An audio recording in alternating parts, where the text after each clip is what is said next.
Assalamualaikum warahmatullahi wabarakatuh. Sampai paham. Ada 3 perbedaan puasa sunnah dan puasa wajib. 1. Puasa sunnah boleh pasang niat di tengah hari selagi belum makan dan minum. Puasa wajib pasang niat sebelum adzan subuh. Oke? Kedua, puasa sunnah lapar batal nggak ada masalah. Tapi kalau puasa ganti, lapar nggak boleh batal sampai maghrib. Kecuali karena teman-teman dalam keadaan sakit. Yang ketiga, puasa sunnah suami butuh jangan boleh dibatalkan. Ya, layani suaminya. Kalau puasa wajib suami butuh jangan dibatalkan. 3 perbedaan puasa ini sangat signifikan.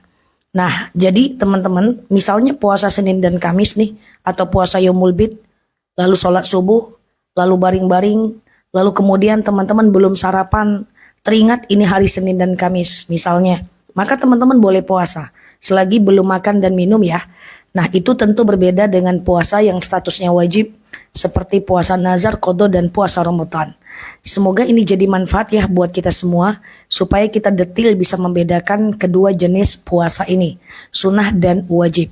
Bahkan puasa sunnah itu seandainya teman-teman diundang makan sama teman dan kepengen makan dibatalkan nggak masalah loh.